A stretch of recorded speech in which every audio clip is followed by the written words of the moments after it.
Ladies and gentlemen, it's time for another round of Master Phil in your corner with your host, Master Phil. All right. Well, greetings, everyone. Greetings. This is Master Phil here with Master Phil in your corner. And this is episode number 65, right? Yes. All right. So I'm here with my trusty, dusty sidekick there, Dougie Fresh Friedman. And we're located in the, I guess, a little cloudy, hazy, overcast studios in Undefeated Media Studios in Wyckoff, New Jersey. Yep. So, we got a lot of things to get into today, but first let's thank our sponsors. All right. Number one sponsor to thank is philross.com. Just go to philross.com for all of your training needs. We do some one-on-one limited access to me there, but we do have quite a bit of virtual training available. So about 500 some odd videos, Nice. Kettlebells, martial arts, weapons, blah, blah, blah. You name it, we got it. Body weight. And then we are doing a Body Bell Method seminar. So if you're a personal trainer and you're in the Denver, Colorado area, definitely come to the Lux Strength. And this will be on July 30th and 31st. We're doing level 1 on the 30th, level 2 on the 31st. Nice. So, we're going to get people in there. And, some people are going to do the back-to-back. Some people are going to do the first one. And, should be. I'm really excited to go.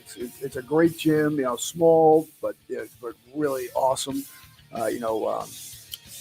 Coach Karis Cook runs it. She does a great job out there, and we've worked together before in the RKC for kettlebell training. So, one other thing too. What's that? Notice my shirt. Yeah. Okay. Yeah, this is part of the Zanetti brothers. They have a company called Mindset, Z Mindset. Mm-hmm. Okay, so our winning, the winning mindset. We had a wrestling mindset first, but now we've expanded to the winning mindset. So this is one of the older shirts, but it's pretty cool. Yeah.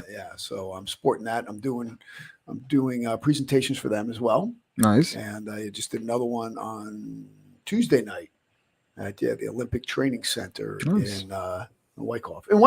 Yeah. Right around the corner. It wasn't a far trip for me. Nice. No, I was there in 10 minutes. It's great. So, we're going to be heading over there and doing some of the mental training for the Olympic Wrestling Club athletes. So it's worked out pretty good. Very nice. Yeah. So, guys, let's get into this a little bit. Mm-hmm. If there's one thing that I can't stand, it's hypocrisy. True. And things that don't make sense, like illogic. Yes. Okay?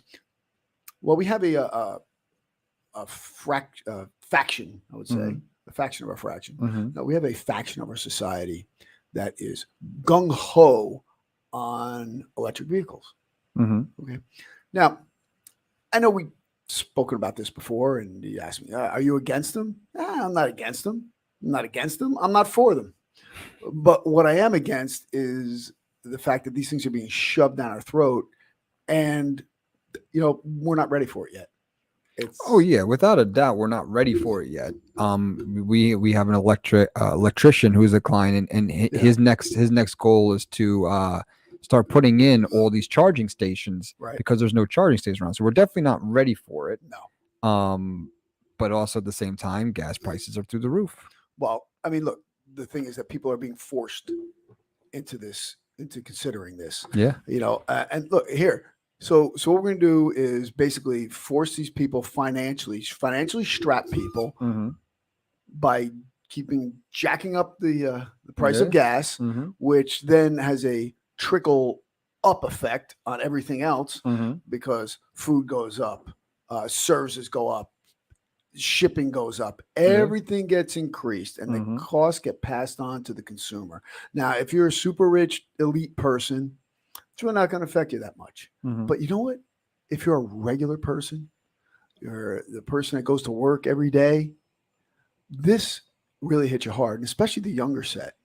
I see kids, the age of kids. They're my kids, but they're full adults. People in their 20s, late 20s, 30s, and so forth. This has a great impact on them. And what about a young family starting off? Okay, maybe both people can't work because they're bouncing between the daycare and so forth. Say, oh, it's better just somebody stays home. Mhm. You know, I mean, it's very, very difficult for them to be able to make it. And then you have these zealots pushing forth the electric vehicle. Okay, let's consider some of these other issues here with electric vehicles. Even Elon Musk, the guy who has pioneered electric vehicles, right? He's the number one guy in the world. Yeah. Electric vehicles. He said it's foolish for us to do this. It's not a good plan. Why? First of all, the grid's not ready. The grid cannot handle it. How many brownouts and blackouts are we having? What happened to a year and a half ago down in Texas? How we're relying on these renewable sources. And believe me, I'm not against renewable sources of energy, but we have to perfect it. We have to get much better at it yet, and you have to gradually roll into it. So the answer now is to beg our enemies for oil, like Venezuela and the Saudis and so forth, and then Iran do deals with them to get oil. Because isn't there a way? Yeah, but isn't there a way to get oil here in our own homeland? Wasn't there like gas or something we could Wasn't there like a pipe or something? Yeah. This is I think it's called a pipeline. Yeah, and it got a key, like a keystone pipeline. Oh, okay. Yeah. I think that was. I think we have that available, and I think that maybe all these leases are being yanked from drilling in Alaska and the mining of natural we gas. Just turn this off. We just turn off this pipeline or something. Now the funny thing is this too. Yeah. Okay, electric does not come from your wall. The energy gets produced somehow, right? Yeah. Okay, so we have to produce this. So, gosh, what are the ways that we produce? Yeah. What are the ways we produce this? I don't know, natural gas, right? So where are we going to get that if we're not mining or drilling? Well, you could make it from coal. How's that for burning clean? That doesn't. What goes on with coal? Coal. I mean, what is it bad if we burn coal? I don't know. Yeah. Well, how's it any worse than burning petroleum? That's what I don't know. And how about nuclear? When's the last time a nuclear plant opened up? I don't know. Okay, exactly. You want to talk about clean energy? All right. Yeah. So where is this electricity going to come from? True. Okay. Oh, the other thing is that how about mining for the elements that are used in the batteries? Well, yeah, there's a huge shortage of anything electronical and chips. There's a huge shortage, and there's also a huge shortage of cars and used cars. So, price. Oh, yeah, that's another thing. The price of those have gone up exponentially. Oh, in addition to the cost of money to purchase a car, to borrow money. All that has gone up dramatically. And why? Because we're trying to push to get these electric cars. Okay, now, and it's really funny that, you notice that the title of this episode is Plastic Bottles and Electric Cars. Now, you ever notice the same people driving around in these cars, electric cars, have tons of plastic bottles? Okay, and yet we can't have a plastic bag at the store that I'm definitely going to reuse it. I reuse those time after time after time. So now we can't have plastic bags at the store. And when we go shopping, you either have to have paper or bring your own bags. And yet, isn't it a little bit hypocritical, a little bit illogical that you look around and there's so much made from plastic? I mean, you got a plastic bottle sitting right there. My laptop right under the bus. Thanks. All right, just throwing it out there, brother. Just throwing it out there. It is what it is. And it's so readily available, right? Yeah. So you're saying we shouldn't be we should be able to use the plastic bag still? I'll say just don't be a hypocrite. Okay. Okay. So we can't use plastic bags, but then those same people are buying tons of plastic bottles. So why don't you just have a one plastic bottle, you reuse it all the time, or like a tin bottle. Like I usually use my tin or my one plastic one. I use it for a long, long time. I don't really get those. Okay. I try to stay away from as much as possible. But then again, I'm not sitting there advocating that everyone drives an electric car either. Yeah. Well, there's a lot of hypocrisy, and there's a lot of, a ton of, like, especially as you go further up in the political ranks, there's a ton of hypocrisy. So how do we weed it out? How do we, because we got, like you said, you got people who care about X, Y, Z, but then the problem that's in hand right in front of your face, we do nothing about. Yeah. Well, I mean, I think that's a way that society's going, because people tend to just value virtual signaling more than real solutions. Okay, again, let's look at let's just delve into these electric cars a little bit. Let's look at some of the practicality and impracticality of them. Okay, Sure. One, we do not have enough charging stations. That's number one. Okay, so with that being said, what if you live in the city? Okay, people who live in the suburbs, they can have a garage, they can buy their own charging station for whatever thousands of dollars it is. So it's like anywhere from $1,500 to $7,500, right? And then you get tax break, blah blah blah blah blah. But what about people who live in a city? Okay, so you park in the street in the city. Where are you going to charge this vehicle? And even if you have them set up, where you're going to have every 10 feet or every 30 feet or 20 feet, you're going to have a charging station. And even the quick chargers, what are they? 30 minutes to charge? Those are the quick ones, not the ones that go overnight. Those are the quick ones, right? So don't you see that we may have an issue here? Who's going to wait 30 minutes to charge your vehicle? Nobody. No one. This notion is very, very harmful to urban dwellers. Okay, all these people living in suburbia and so forth. It's not a big deal for them if they want to have an electric vehicle. Okay. Now the other thing is, how about the fact that electric vehicles don't run on mileage, but they run on time? What are you going to do in a traffic jam? So are we thinking about any of this stuff? Well, yeah, but I'm sure, like, at a standstill, you're going to get a lot more mileage than you're moving. But you're absolutely right. And then, like, what are the consequences? The mining of it, how you dispose of it. I'm sure it gives off radiation. So, like, it's a give and take. Do all these pros cancel out fumes of a car? You have to ask yourself that. Okay, and if you're going to base it just purely on climate change, first of all, the climate has always changed. Secondly, we had a warming period from 950 to 1250, where it was extremely warm. As far as I know, we didn't have too many fossil fuels going then, did we? The Earth's population was about 1/3 that it is now, right? And there were no cars, there were no boats, there were no planes, there was nothing. Maybe a few cow farts, but we didn't have the mass farming that we have now. Okay, so how do you explain that? Well, it's because it's climate, and you also have to look at the ones advocating the climate change theories. That who funds them?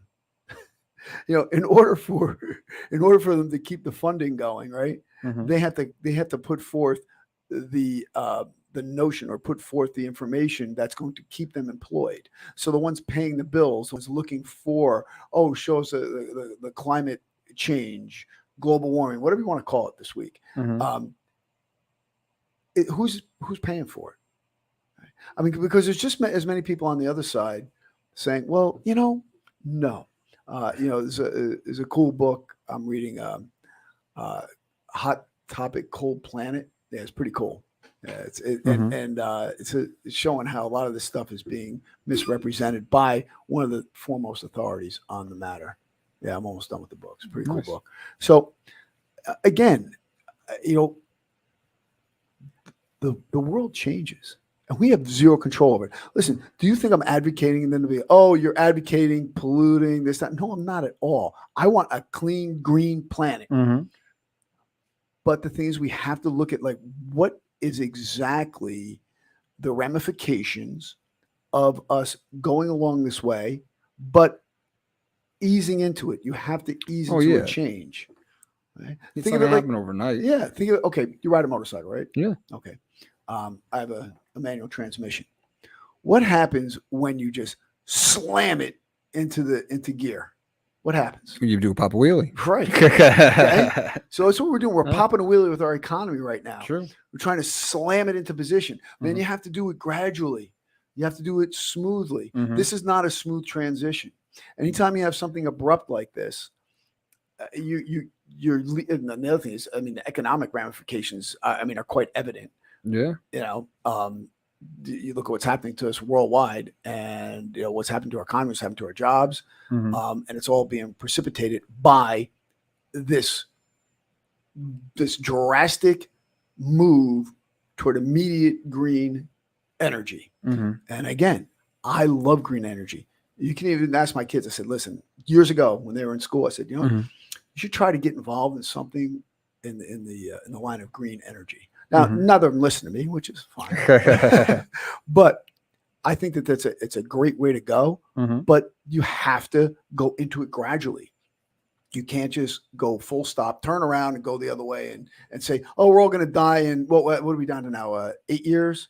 Supposed to die in 8 years now, or 7 years, right? That's what what's her name? Occasional cortex. I thought we were going to be dead in 2012 , right? Yeah, we're supposed to die in 2000. Yeah, 2000, Y2K, yeah. Y2K, yeah. I think we lived. Oh, you know what I did? I was at a New Year's Eve party. Okay. I think I know where you're going with this. I think I did the same thing too, but go ahead. Yeah, go ahead. So right when it hit, right when said, oh, Happy New Year, I went to the panel and I shut all the power to the house. Yeah, that's what I did too. Whole place. It was like, oh. Yep. Oh, well, yeah. No. So not everyone appreciates our sense of humor. But so now, you know, getting back to this. So people have to take a look at themselves, okay? Especially like, you know, when I have an advocate sitting there screaming about, you know, fossil fuels, and then they jump on their private plane to go somewhere, you know, their words kind of lose effectiveness in, you know, in my eyes. Now, there are certain people that do live that, and you know what? God bless you. Okay.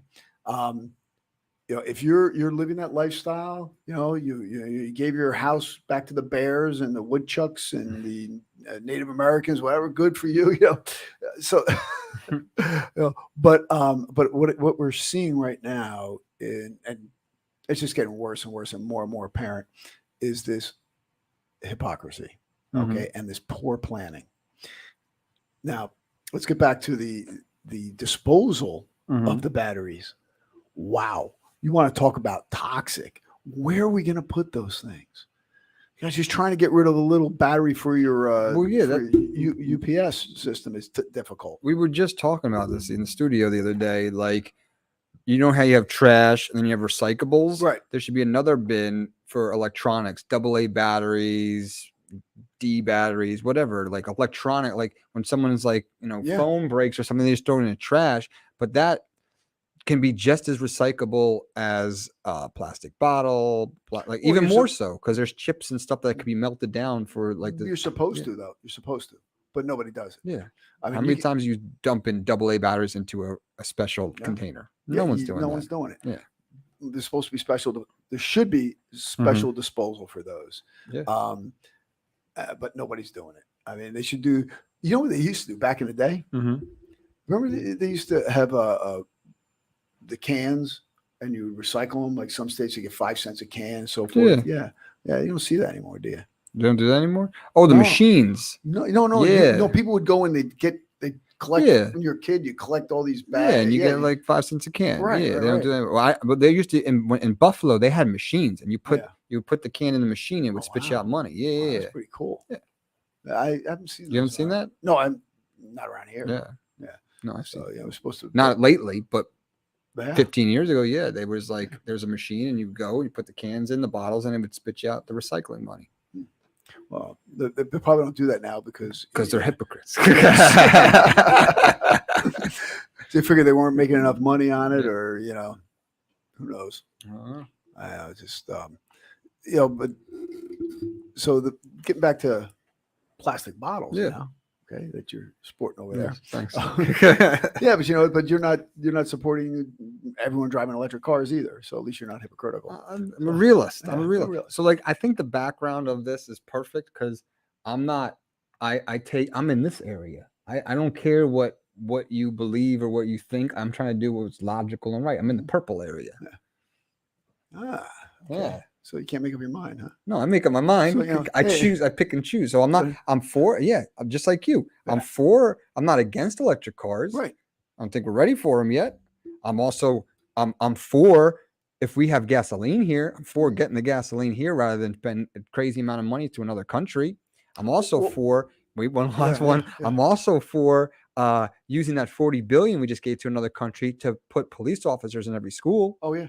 Well, that's a simple fix too. That's a simple fix. You know, it's not that much to have an SRO in school if you spread it out amongst the amongst the tax bases, and considering that most towns in New Jersey anyway pay 60% of their taxes to the school. Yeah. You may as well throw a couple extra bucks in there and get it's like $3 a household or something. I did the math years ago. Yeah. Well, we got them in my town, but there's also other things too, and I want to give a warning about that.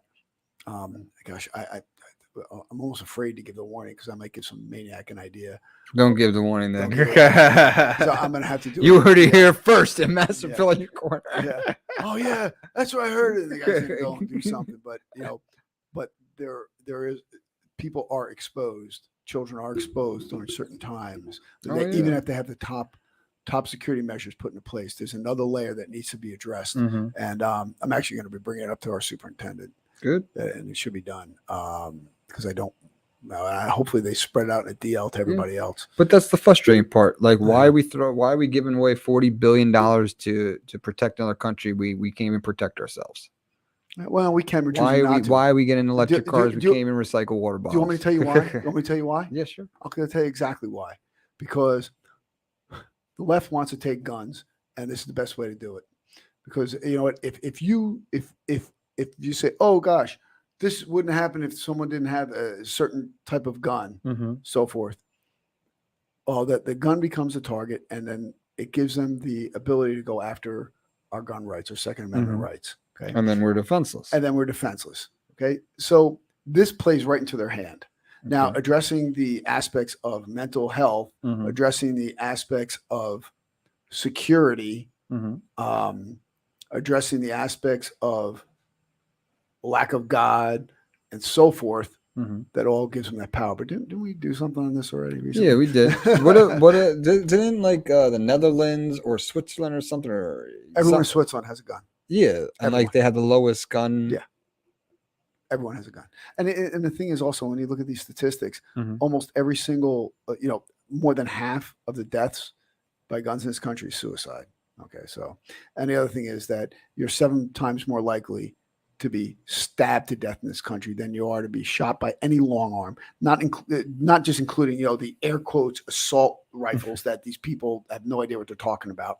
Can't even define it because they're incorrect. But long guns, like any rifle, any shotgun, anything that's not a handgun is called a long gun. So you're 7 times more likely to be killed by a knife than by any of those. And these are this is on the UCR crime report. So not to sidetrack you, but I think you find it hilarious. So I think it was Dave Chappelle. Dave Chappelle's on stage doing his act, and some fan comes up and like tackles him and is attacking him, and they pull him off. Well, the guy had a gun on him, right? Yeah. But it wasn't a gun. Yeah, it was like it was a knife. It was a knife inside of a gun. Like what? It's like don't mind me. It's just a gun. There's no knife in my gun. Like what? Yeah, actually that's like some type of it's a novelty thing, and it's like they've been out for years. It's like some novelty gun thing where you pull the trigger and the blade pops out. It's like some type of switchblade. I've seen those. Like, what do you? Like, I don't know. It doesn't shoot bullets. Okay, it pulls out a knife. Like what? Okay, the guy is crazy. Yeah. Besides that, I'm just saying, like, right, so you're hiding a knife in a gun. A crazy guy buys that because why? Yeah. He's crazy. True. And the guy he got arrested for I think stabbing or shooting someone recently. Yeah. And of course, they let him out. He wasn't shooting. It was probably a shot stab. Yeah. He used a gun knife. I know, it's crazy. So let me just roll back on the electric car. So yeah, remember we had that big pile up down in Virginia this winter. There was a big pile up in Virginia. Okay. Well, anyway, and all the cars were locked down. There was from weather conditions. Okay. Big snowstorm. All right. Now, you're in an electric car. Mm-hmm. That thing runs out of power. True. You have no heat. You freeze to death. Has anyone pondered this yet? Has anyone thought about this? I mean, what are you gonna do? What are you gonna do? And then look, and I want to get back to the traffic issue. When you're stuck in traffic, and look, if you drive from here to Brooklyn, it's like 38 miles, right? Yeah. It could take you 2.5 hours. Yeah. So typical charge, 2 to 3 hours. So you might run out. No, you get 300 miles, I believe, to a charge.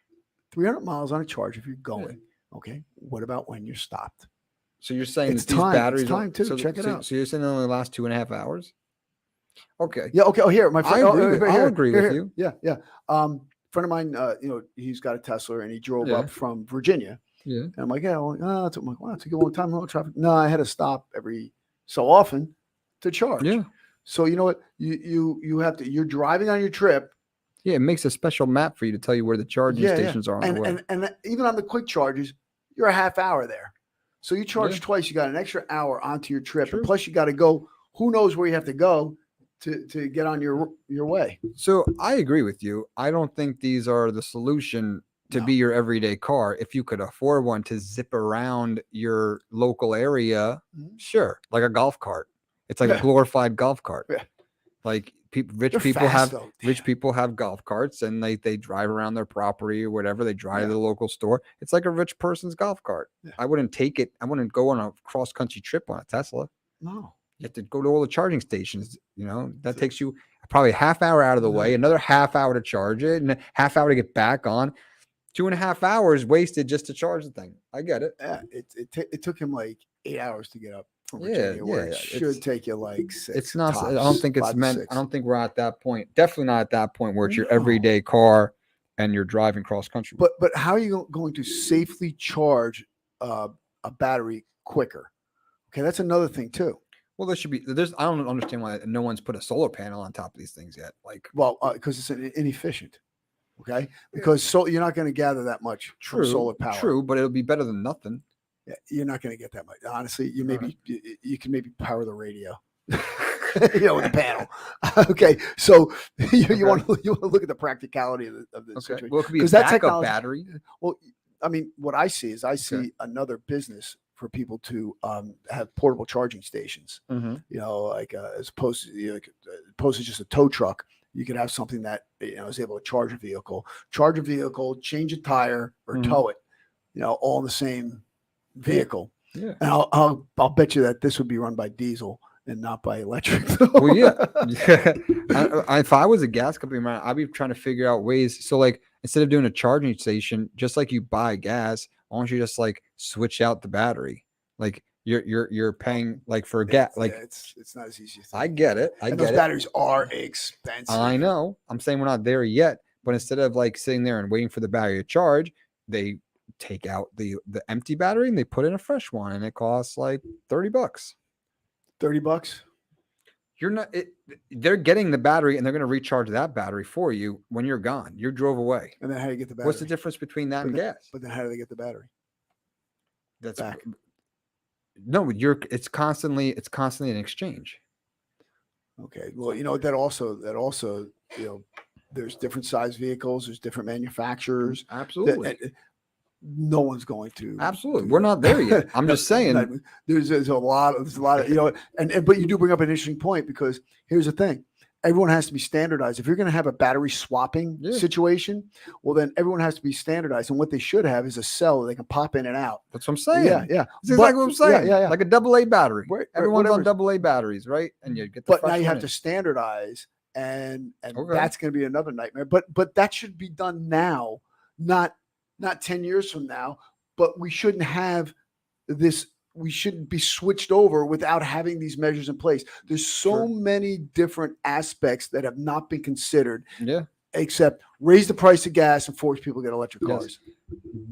Going on to the subject, I feel like nowadays things are getting passed and are legal that like 10 to 15 years ago would never be legal today. Right. Would never be legal. I don't like self-driving cars would never be legal 15, 20 years. You don't know how good the technology was. Self-driving cars would never be legal. I don't want a self-driving car.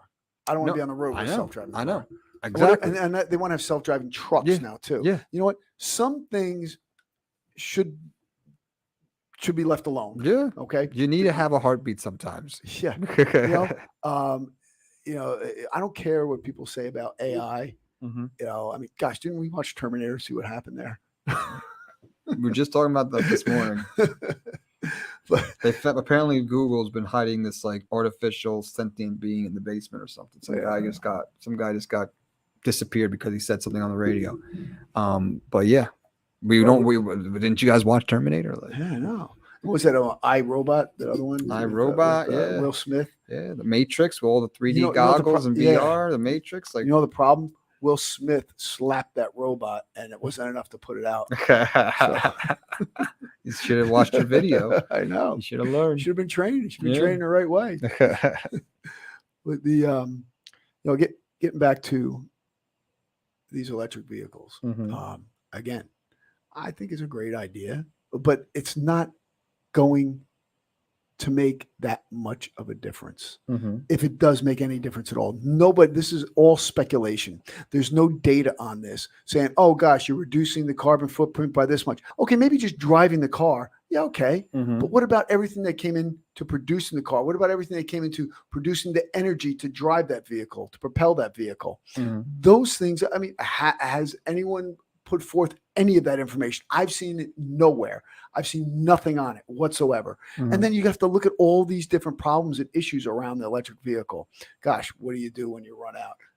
What about the people who live in the urban areas charging their vehicles? I mean, look, just think about it. You're on a street, and you see vehicles lined up on the streets in the cities, right? Mm-hmm. And how many charging stations are you going to have? How are you going to know when you're done? You don't think that people are going to fight about that? Yeah. You don't think that I got to get somewhere, get off, quit charging. You're charging too much. You're staying on too long. I mean, please.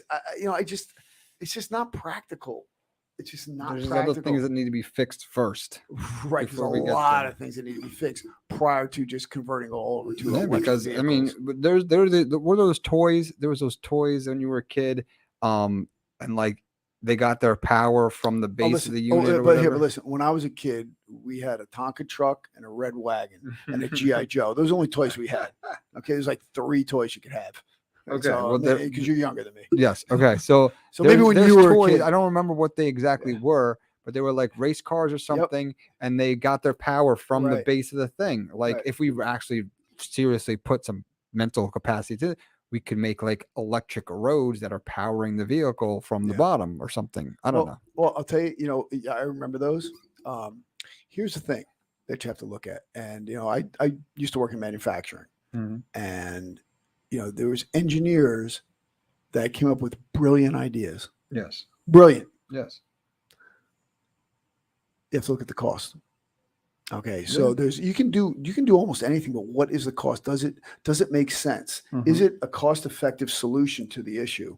And many times the solution wasn't wide, that wasn't applying to a wide enough amount of problems or issues, and it wasn't cost-effective to be able to do. So that was one of the issues there. Yeah. So I think that there are some things that can be done, but and people even talk about make charging roadways. Okay, great. How awesome would that be, right? Do you know how expensive that is? And wait, and imagine trying to repair those. True. Okay, look at our roads now. Our roads are horrible. Well, they purposely use concrete that breaks so people have jobs. Yeah. There's concrete that won't break and we won't have potholes, but they want to keep the jobs. Well, here's the thing is that when you pour concrete when it's cold out, you have to put lye in it. Okay, so what that does, that weakens the concrete. That's why, you see these guys working during the winter. Mhm. Let's say if you ever have cement work done on your house, Mhm. always do it when it's warm out.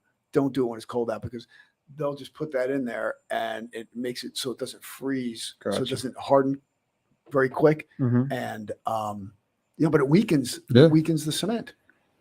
Interesting. Yeah, that's another. Learn something new every day. Every day, man. Master Phil in your corner. Yeah. So that's what we're here. We're here to do. We're here to help. So, so the thing is that we have to consider some other things when we're talking about Mm-hmm. plastics. We're talking about electric cars, and one of the most important things to think about is your health. Mm-hmm. So that's why you need to check out Health is a Wealth.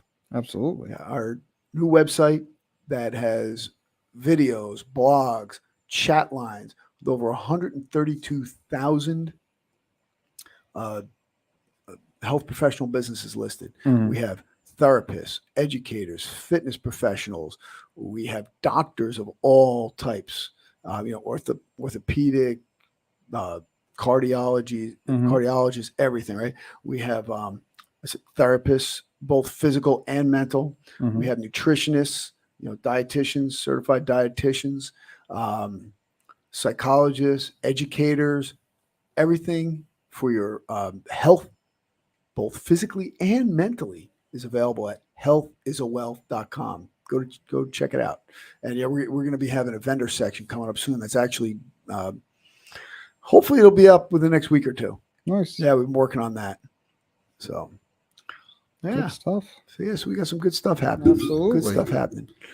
So to sum this whole thing up here, Mhm. we have we have an issue, and to me, again, I don't like this hypocrisy and this lack of logic. Okay? If you're worried about polluting the planet, why are you polluting it with plastics? And you're virtue signaling here with this car, but now, what is it really doing? And what is the positive impact or the less negative impact that you're putting onto the environment? Yeah. And then what about the financial hardship that's being placed on society? And you're sitting there and you're being this elitist Mhm. and purporting to look out for the working class person, yet your actions, your policies Mhm. are putting a significant strain on these people. So, enough of the virtual signaling. Let's get down to some real solutions to these issues. And the thing is to ease this in, keep exploring, Mhm. and put the measures in place that are going to be able to help us to migrate to more electric vehicles. Great stuff. So if you guys want to put a question, comment, concern in the comment sections for next episode, and we could talk about what you guys think of these issues, we'd love it. And thank you for watching Master Phil in your corner. Strength and honor.